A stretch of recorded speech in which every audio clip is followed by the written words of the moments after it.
Welcome back. In this video, I'm going to do all 3 examples at the end of today's notes. So all 3 examples of sketching the graph of the derivative. So I'll start with this upside down parabola.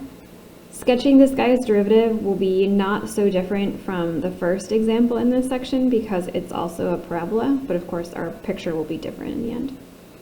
So the first thing I want to do is decide what x value does the derivative equal 0. So I would say the derivative is 0 at the top of the bump right there. Any top of the bump or bottom of the bump. In this one, there's just one. So that's the only point that I can really mark with confidence in the graph of the derivative. I can tell that at x equals 2, my derivative should be exactly 0. So I'm actually going to put a point at x equals 2 right on the x-axis over here.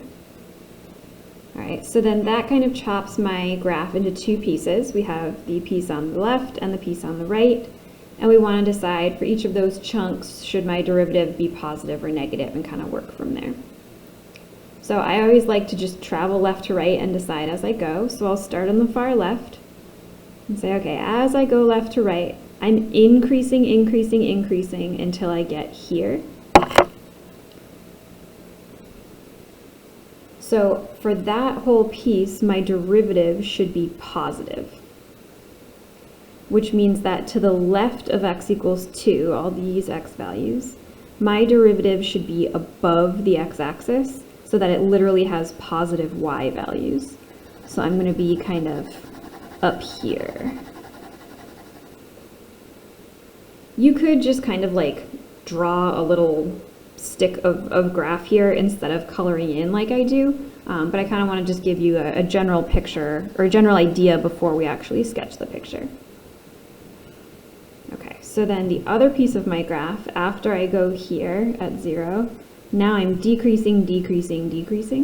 So for this whole piece, my derivative should be negative.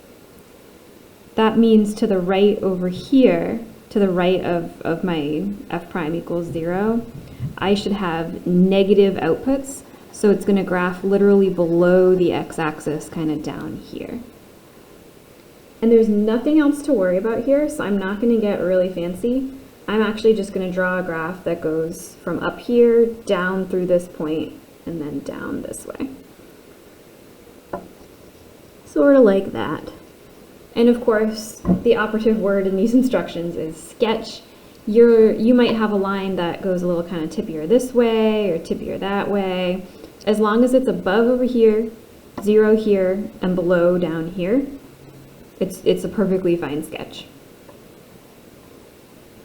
Alright, so let's move on to the second one on the page. Now we have one that has a little bit more going on, so the graph of the derivative will of course have a little bit more going on. My first step is to decide where is my derivative 0 and actually plot those points. So that's going to be right here. Looks like x equals -1. My derivative is 0. So at -1, I'm going to actually plot the point. And then also down here, at x equals +1, my derivative is also 0. Top of any bump, bottom of any bump. So at +1, I'm going to plot another point for the derivative.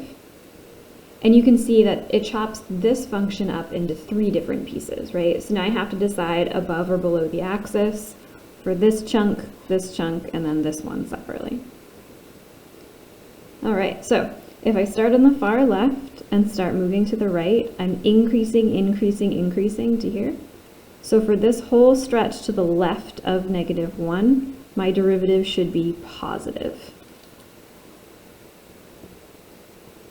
My derivative should be positive.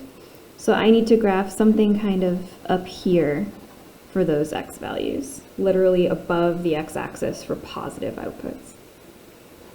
Now, between the 2 points that I have marked here, I'm decreasing, right? Decreasing just a little, then a lot, and then back to just a little.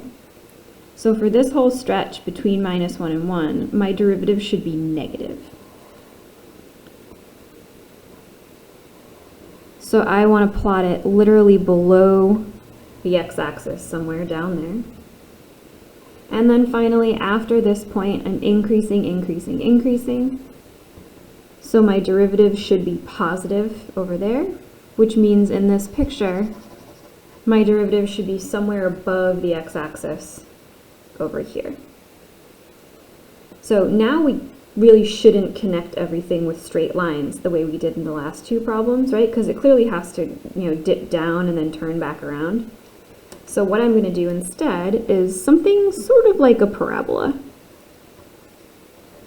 like that. And again, yours may be really wide or yours may look really, really narrow, but as long as you're above over here, loops down and up, and then above over here again, and you have your two zeros marked, it's a perfectly good sketch of the derivative. One point I want to make before we move on from this example is the bottom of that parabola right there. Anytime you have a corner, like an actual 90 degree, or I guess it doesn't have to be 90 degree, but any sharp corner, the derivative doesn't exist of that function. The derivative doesn't exist right at the corner. So you just want to be careful about where you actually draw a corner. In general, when you're doing the sketching the derivative problems, you don't want to have a sharp corner. You always kind of want to at least go back at the end and round it out so that it looks like a smooth polynomial and not like the corner in the absolute value graph. All right, our last example in this section, it looks simpler, but that's what actually makes it harder. It's just a straight line, and we're supposed to sketch its derivative. So this graph doesn't have any turnaround points. There's no top of a bump or bottom of a bump. So there's nowhere that the derivative is 0. In fact, because it's a straight line, the derivative is the slope. So whatever the slope of this line is, that should be the derivative at every single point because it's a straight line. So for this line, we know it's a constant number derivative. And in fact, I can tell the derivative is a positive number because I have an increasing function. So my derivative should be a constant positive number.